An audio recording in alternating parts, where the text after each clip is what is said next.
Orgasmic enlightenment, where the sexual and spiritual come together. I'm Kim Anami, and I'm a holistic sex and relationship coach and a vaginal weightlifter. In this show, we explore all things intimate.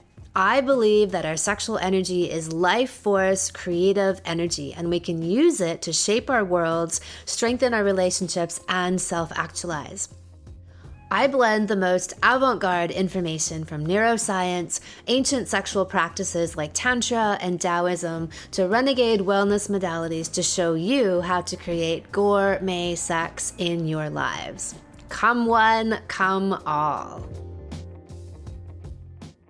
Sacred waters of ejaculate. In the realm of female orgasms, one of the most sought after, elusive, and magical is the phenomenon of female ejaculation. It is so mysterious that some people still debate whether it even exists, like the Loch Ness Monster. So let's put this to bed right now. Yes, it exists, and yes, every woman can do it. If you have been following my work for any length of time, then you know of the Anami guarantee, which is everyone can. Every sex act, every wondrous and awe-inspiring orgasm that you have ever heard about is available to you. All you need is the right tools. Female ejaculation has been found in texts all over the world, spanning centuries, from ancient India and China, in Africa, and tribal cultures all over the globe. This experience is nothing new. The only thing that's new is the doubt in its existence. Just like with the jade egg and vaginal strengthening, these are art forms that have been practiced since ancient times. Wild and wise vaginas have been around for a very long time. They just need a revival these days. The symbolism of female ejaculation, or squirting, as it's called in the vernacular, is all about the gush and flow.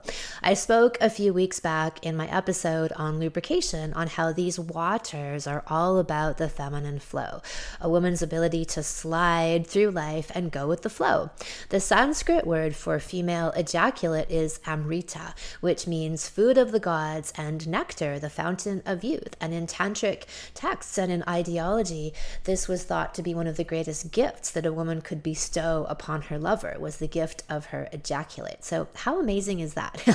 I've been saying for years that I believe all the references to the fountain of youth are actually talking about our sexual energy. It's not some physical location with a stone sculpture and water spewing out of it. It's our genitals with all of their waters and wisdoms flowing out of them. So I've looked at some of these ancient texts, and it's so obvious when you have this lens, right? So for example, I've seen passages talking about the serpent guarding the waters. So now you know. In, as I said, tantric texts, this amrita is considered the ancient gift, the sacred gift that's mined from the depths of the woman. And this is true. For a woman to ejaculate, she needs to be deeply surrendered and full of abandon. She needs to be open. And this fluid is the physical embodiment of that energy. Yes, it's an amazing gift, and I know plenty of women who have strived to ejaculate and they just couldn't until they let go of the reservoir that was dammed up inside of them. So I will give you an example. Karina and Molly were an incredible, beautiful couple who came to my Bali retreat some years ago. One of her big goals was to squirt and to have G-spot orgasms, and she hadn't had either yet. So those are noble goals and very achievable ones, at least in the Anami land. And one of the key pillars in the Anami philosophy is the idea of clearing space, or what I call relationship feng shui. This means that you have a constant flow of communication between you. You talk, you express, you bring your emotions out into the open. You say what you really think and feel. So this keeps the space between you clear. If you have the kind of relationship that most people have, you don't do this. Instead, you live by don't ask, don't tell, and a life of perpetual white and more serious lies. This becomes normal. And so the flow, the energetic flow between you stops. It's all blocked up with your lies and your half-truths and your hiding. Not very fuckable. You are cock blocking each other. But this just gets chalked up to the inevitable demise of the relationship that people have come to accept as normal. It's not. It's the product of this turning away. So I say all of that to wind it back to Karina and Molly and her quest to ejaculate. And on the retreats, I get people to do this work of relationship feng shui. Everyone thinks it's all champagne and blowjobs. Shh. But there's more to it than that to cultivate gourmet sex. So people come to class and then I send them away with home play. Some of it sexual and some of it is emotional. So early in the week, I sent Karina and Molly and everyone else away to do their deep heart-to-heart block clearing home play.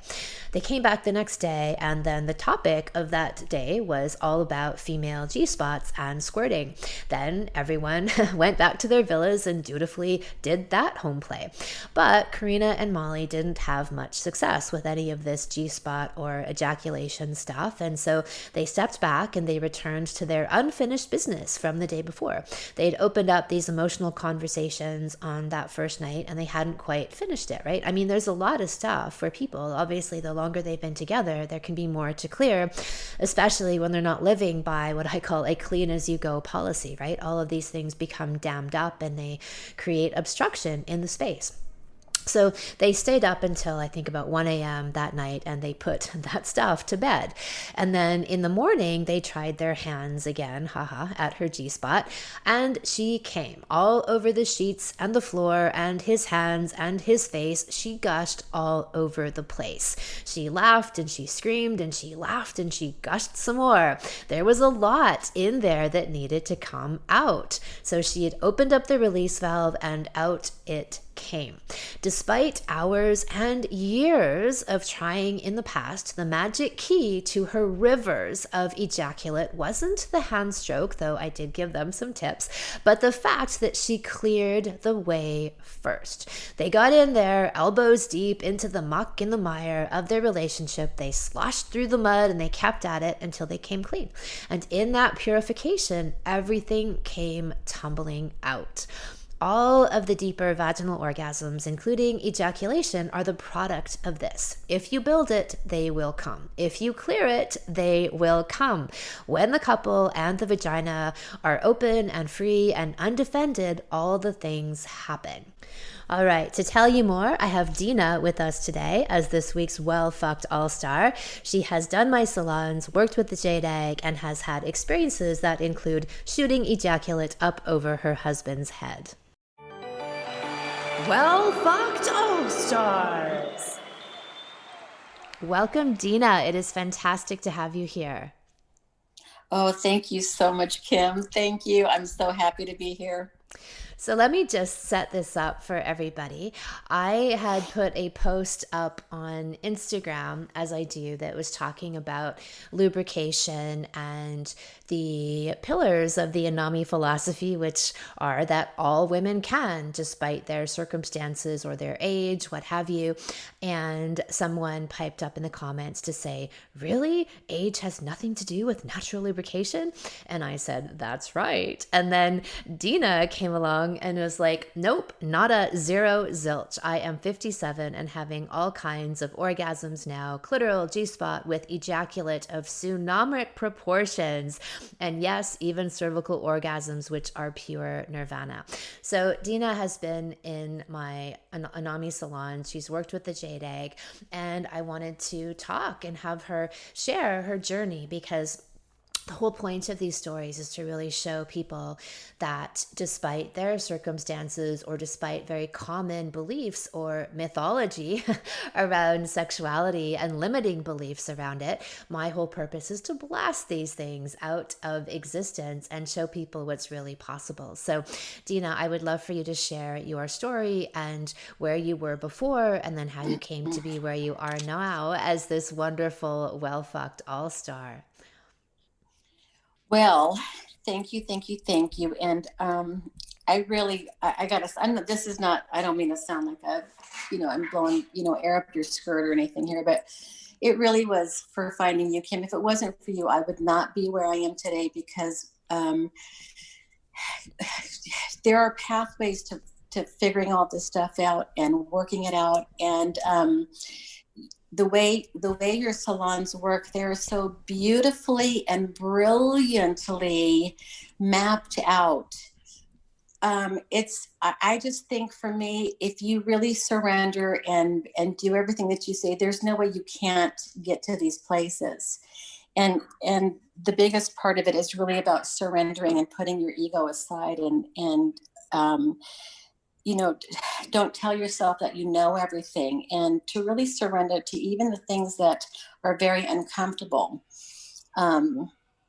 And that, yes, you can get there. And at 57, I'm having crazy sex. I'm living a completely different life now than I am just from maybe 4 to 6 months ago with That's all of this. amazing to hear. And I mean, you're really prefacing this with the idea of simply having an open mind and and that's where I usually start with people, is educating them about what's possible, right? So rather than people buying into a certain narrative, and a really big one for women is around age, things connected to so-called menopause, like libido and Yes. their orgasm ability and their lubrication. Like lubrication's a really, really big one for, quote, women of Yes. a certain age, right? And Yeah, it was for me.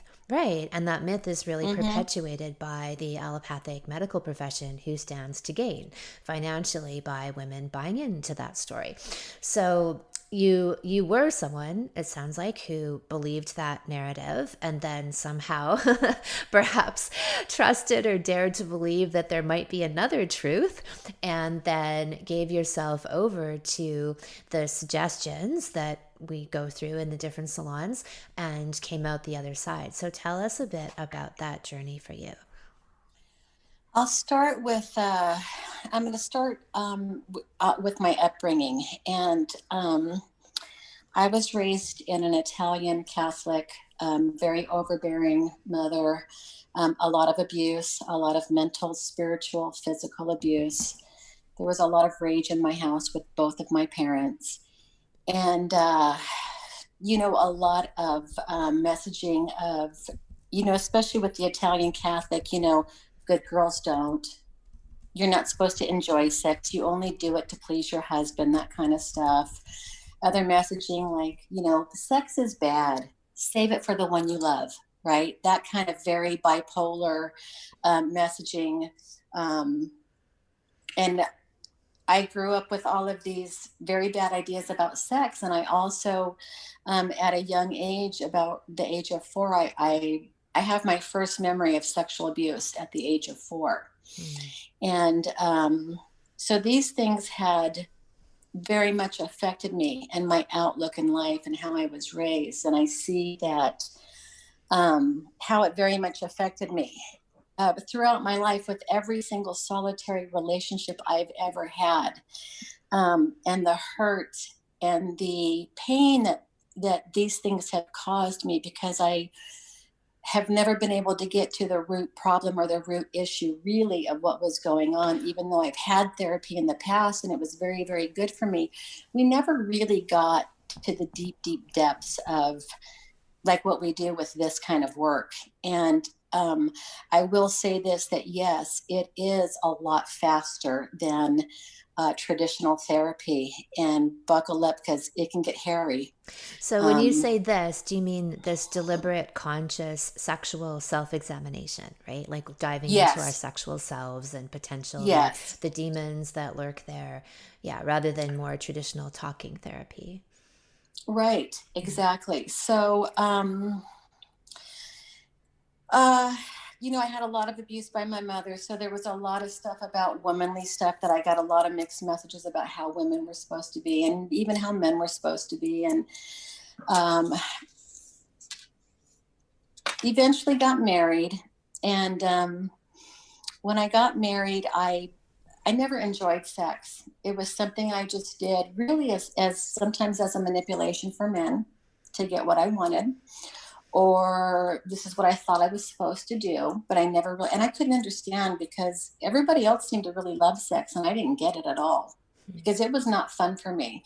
And when I got married, I had to be drunk in order to have sex because I couldn't handle what was happening with my body.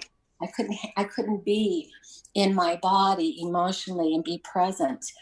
And with what was happening to me. I had to check out just to get through it. And I'll just say that that's very common for people who've had a past of sexual abuse that hasn't really been resolved or healed.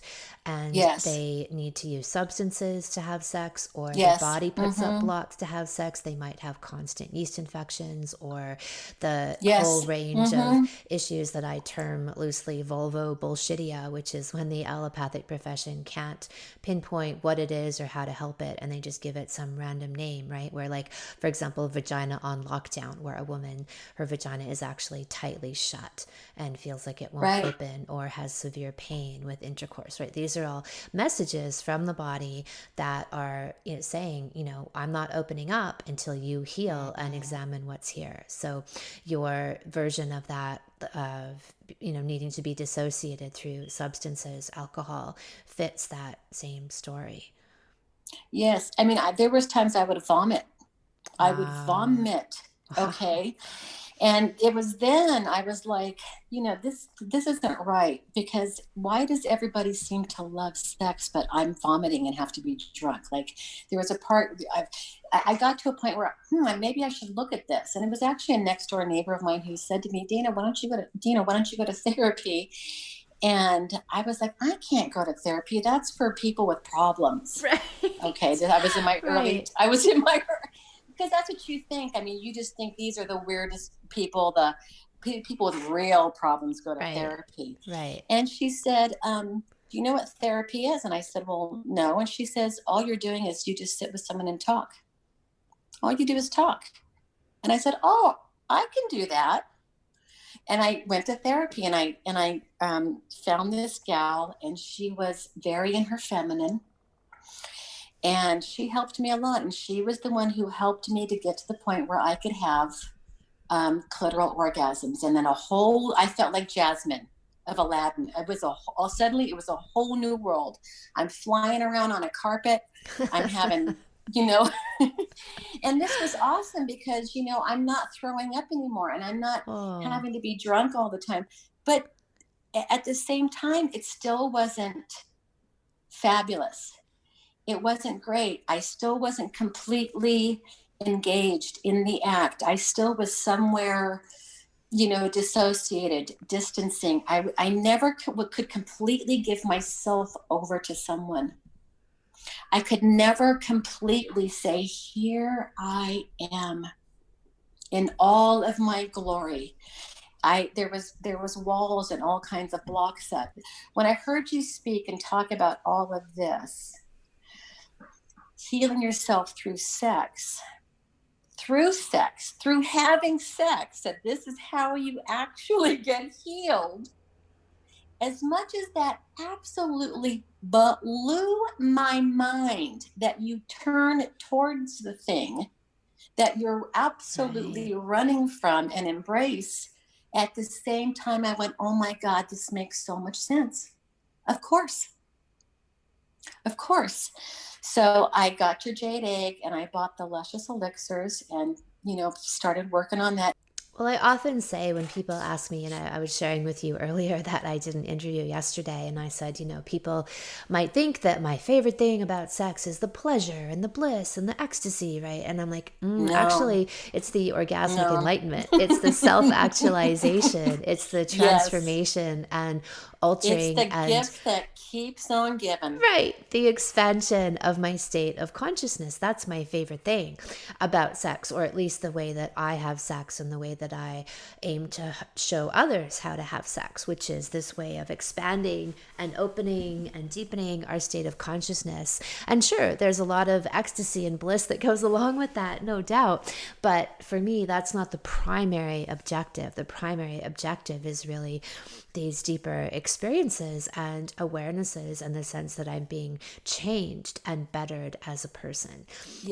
So that's the real juice. So let's say, is there anything else you wanted to finish off with on that? Yes. Topic? So when I had my first cervical orgasm, and I had this wave, it was like a tsunami, like I said, this energy of this emotion that came over me. And then I had another wave that literally pushed my body up forward. My body came up, and forward. And then I rolled to my side and I started crying. I started sobbing for about 20 to 22 minutes, my husband said. And when all was said and done, this is where it gets crazy. I got up to go use the restroom and clean myself up. And I turned around. It was that clear, absolute bright, where everything was so crystal clear. But the bedroom and my husband shrunk down very, very small. Like he looked like he was 3 inches in the bed. The bed looked 6 inches, the room like it was, and I felt like this big, huge 12-foot being stuck in this room. I don't mean like crowding, like uncomfortable. I felt like fucking Wonder Woman with my hands on my hips, and there was a cape on me blowing in the wind. Amazing. Like I felt huge in the most brilliant way. Like just like there wasn't anything I couldn't do, kind of a thing. But what was bizarre is that how small everything else looked and how big and bright. It was very strange. Okay. Well, yeah. I love hearing these things because I'm forever talking about the power that is between our legs and the power that's literally at our fingertips, right? And how there is what I see as this concerted, deliberate effort to remove people from this notion that they actually have this power, right? We see this energy and theme perpetuated through allopathic medicine and through our culture in general, that you don't have the power, somebody else has the power. You can't heal yourself, somebody else or something else has to heal you. And my belief, and I've talked about this in my Censorship of Sex podcast episode, is that the censorship has been a very deliberate distortion of what the energy of sex really is and can do. And the things that you're describing are really amazing examples of this power, this interdimensional power, which really that's what sex is, right? It's the bridge between the doorway between life and death, between other dimensions, that we have access to when we consciously then are able to access this power and these portals. You're teaching us to, we're just starting to, get in touch with our body and feel our bodies and get to know ourselves. And, start doing that kind of deep reconnaissance work that you say, get in there with your fingers and start learning your vagina. And like some of these things, like when I heard you say that, it was like, I mean, of course I've had my fingers in my vagina, but I never did that deep. And then it was like, well, why didn't I? Like after I heard you say it, it was like, duh, but it would have never occurred to me to do that. Right. So start doing that work. And, we have to start doing self-pleasuring, and you want us to, get off of using the vibrator and all that kind of stuff on the clitoris. And I tell my husband, when I go to masturbate now, I go in the other room and I tell him I'm going to church. I'll say I'm going to church and he'll go, okay. Because that's where I go pray at the altar of my vagina now. Beautiful. And now I'm still having G-spots with my husband with massive ejaculate. Okay, I mean, we're talking like shooting over him head, going way past the bed, that kind of stuff, okay? Because it's like oxygen for me now. And there was another time that I wasn't even able to masturbate for like 3 weeks, and it finally hit me, oh my God, you have masturbated. I finally went back in and did my thing, and I had such a massive G-spot orgasm. I should have had like plastic up on all the walls. It was like that, but I felt like I had a full body chiropractic adjustment after that. So that then when I do that, now I go in and have these orgasms, and I have these massive orgasms with this massive ejaculate now. And I'm telling you, from absolute start to absolute finish, it's about 10 minutes. I can do it in about 10 minutes. That's fantastic. So do you think the ejaculate, do you see any kind of parallel between the ejaculate and your outer life, right? Like I often liken ejaculate and female fluids to a sense of flow in our outer lives. Is there anything you would say about that? I absolutely would say about that, because I feel like with every orgasm, every time you have those wonderful releases, and because there's something that I want to say too about this, there's spiritual mysteries of the body. Like, your tears are coded, emotions are coded that are get trapped. Like you say, the nodules and the things that can get trapped, cysts, all these things. I believe that even ejaculate is coded.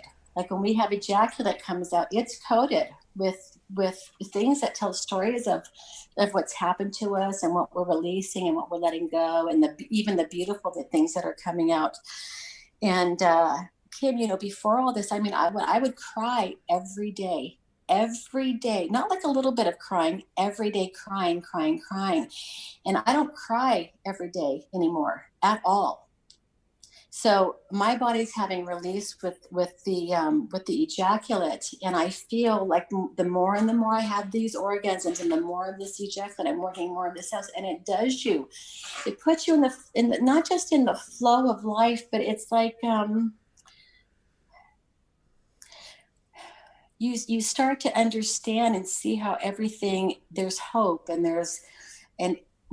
you can let go, and everything starts to go, and you don't have the worry of how am I going to control this, or I'm so scared of that. You just kind of let go, and everything is free and easy, and things start to come to you. Things start coming to you massively. Tell me about as the that. other big thing that I feel very much that, with as messed up as I was emotionally and completely shut off and detached from life in every way, I didn't even realize how much. And the more I do this work, and with every orgasm and every time I journal and tap and do all these things and get to know myself and work through this stuff a little bit more, I used to, from the time I was 15, I started getting premonitions. And up and until my 30s, and then I stopped having premonitions. I'm sure you can guess why, because when you're closed off and having a lot of bad things happen, you don't get messages anymore. Well, what started happening with me is, and things how, when you can talk to the universe or think about one thing, and then the next day, here's the answer. It's all of that stuff is coming to me like I'm on this information superhighway. With I barely will have a thought about something, and I'm not kidding you. The answer will come to me. Boom. Here you go. Just like that. Connected. Here you go. Open. Connected, very, very connected, very open. And that's been very, very exciting to me. And just the letting go of, really letting go and surrendering to life. It's like the more you have these orgasms, the more you can surrender to life and then let more in. Yeah, exactly. The journey to getting there, that level of surrender and opening and trust that's required to get there, the price of admission for these orgasms, a level of courage, then carries out into our outer life. Absolutely. Yeah, and at 56, just never thinking that my body could ever work like that. Ever. Never. No way.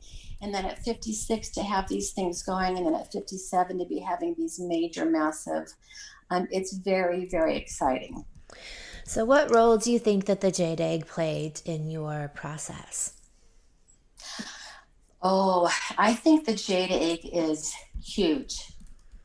Huge, because it's the absolute strengthening of those walls. And I believe that egg talks to the cervix too, because I had an experience with the jade egg where literally my husband slipped it in my vagina one day, and I literally just looked at him and I said, Bill, and I was crying. I said, I don't know what just happened. That jade egg just touched my cervix. I'm bawling. Wow. I didn't have an orgasm or anything, but it was like the energy. I mean, there's just so much that happens with it, but that jade egg is what gives you, it kind of gives your vagina the strength to do the work and figure it out in a way. It's the pendulum of energy. Like, I don't know how to say it, but it's catalyst. It's the catalyst. Yeah. It's the catalyst. Activates. That's the word. Yeah. Activates. Yeah. Yes. Brilliant. The jade egg is that jade egg is your best friend. I agree that rather than lube being a girl's best friend, the jade egg is actually the girl's best friend. Yes. Yeah. So for people who are at any age, and I think, your experiences of the orgasmic mastery, and I love the stories of your absolutely prolific and tsunamic ejaculate. What advice would you give people, especially if they're at a certain age where they're told that these things are elusive or maybe even impossible for them? What would you have to say to them?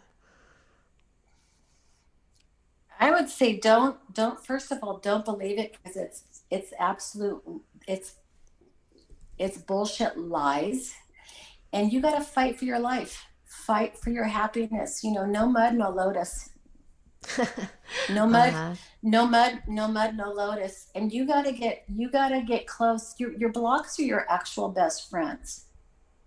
That was the other biggest thing for me, is that, don't be afraid of your blocks. Don't, talking about the mud, hold your nose, take a deep breath, and go swim in your mud.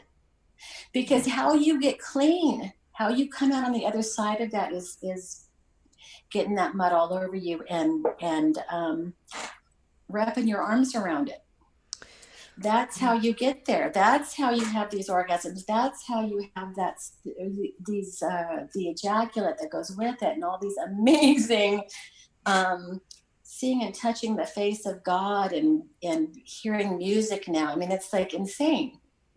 That's so beautiful. And I love that analogy of the mud, because when we actually, from a therapeutic perspective, put on mud on the skin or clay, it's acting to pull out, to draw out toxins. Exactly. Right? And then leave us in a cleansed state, more of a purified state, a restored state.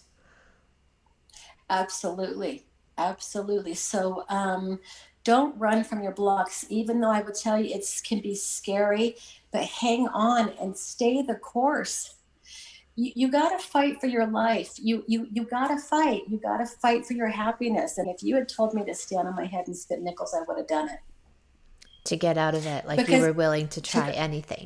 Yes, that's where I was. I was absolutely, I had hit rock bottom. And as hard as this work can be at times, I mean, at the same time, it's just so much fun too. I mean, I think it's fun. Yeah, I think it's great fun. And very, very, very rewarding. You get to learn about things about yourself that you just never knew. Beautiful. So, anything else that you'd like to add? Beautiful. You can do it. It's there. Yes. Anyone can. That's the Anami guarantee. Anyone can. Anyone can at any stage of their lives. Anyone can. Yes. Fantastic. Yes. Thank you so much, Dina. You're welcome. Thank you, Kim. You can learn about all things ejaculation and vaginal power in my Vaginal Kung Fu salon. The salon is now open. Registration closes on February the 12th at midnight PST. This is your ultimate guide to vaginal mastery to fully own and inhabit your sexual power. Go to kimanami.com, look for salons, and then click on Vaginal Kung Fu. This episode was brought to you by the Jade Yoni Egg. This is the premier tool on the market for all things super pussy, because yes, it is normal to have a lubricating, orgasming, and ejaculating vagina every day of the week. Side effects of the Jade Egg include multiple orgasms, vaginal orgasms, ejaculatory orgasms, increased lubrication, increased libido, and easier childbirth and faster recovery, ecstatic pleasure and sensation, boosted self-confidence, the reversal of urinary incontinence, easier periods, PMS, and menopause. The life-changing magical Jade Egg is found at kimanami.com under Vaginal Kung Fu and at the Anami Alchemia online shop. Thank you so much for listening. If you haven't already, subscribe and also leave a review. And send someone else the gift of a healthy libido and an off-the-charts love life by sharing this episode with them. We'll be back next week, and in the meantime, many happy orgasms.